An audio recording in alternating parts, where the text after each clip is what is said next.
In the classic 1967 episode of the original Star Trek, A Taste of Armageddon, Captain Kirk and the crew of the Enterprise encounter two planets who have been at war with one another for 500 years.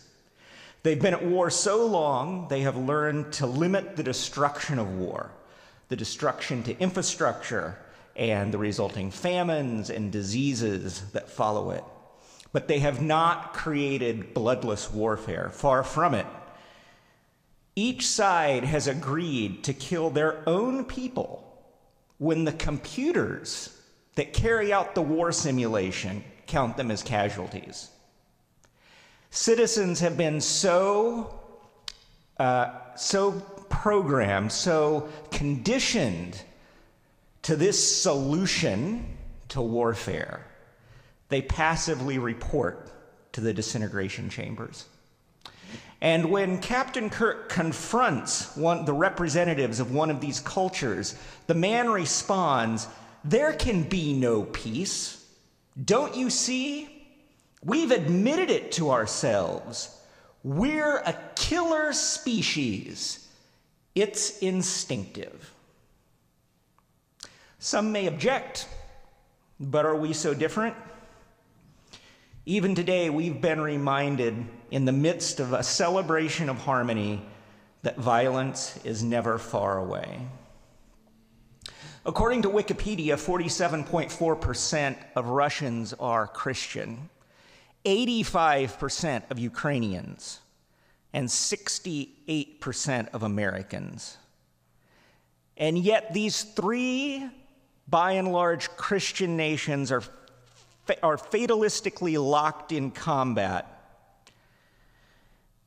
I submit that effectively we worship Mars, not Christ. We are Christian, but we have not surrendered to Christ's teaching,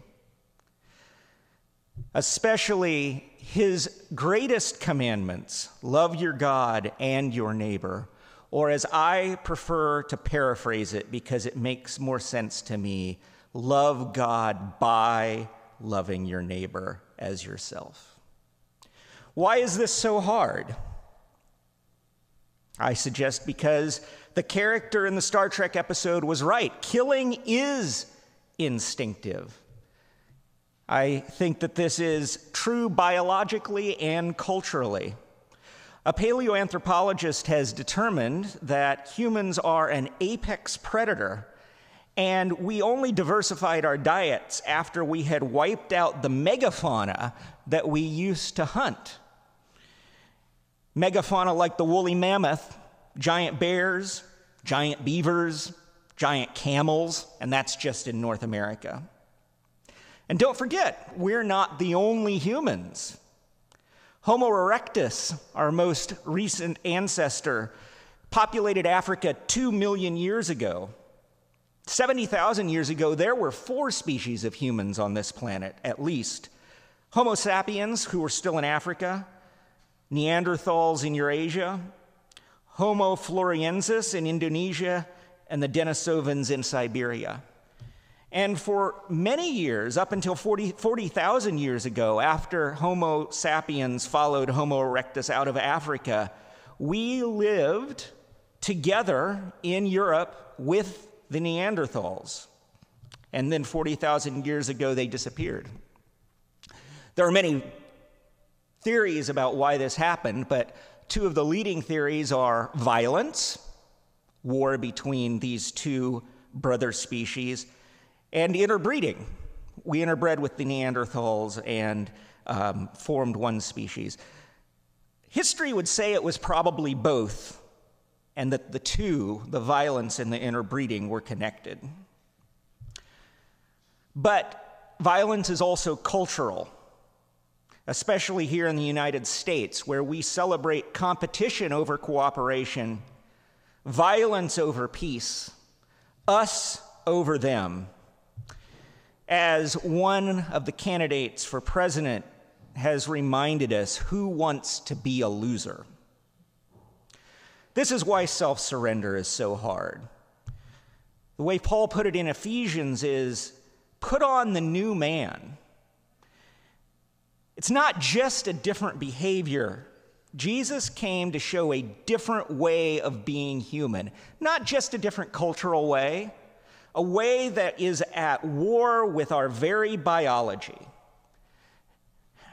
He taught us to love one another when our genetic programming tells us that we need to fight those who are different and those we do not understand. He taught us that this is the only way to the kingdom of God. And perfection, absent a new heaven and a new earth, is impossible, which is why Jesus preaches unending forgiveness for others and for ourselves. Continual submission to his new way. He calls us to turn our backs on the old way of being human. And when we fall, we don't give up. We don't go back to the old ways which have failed. We rise, and with his help, we persevere. We take it one day at a time.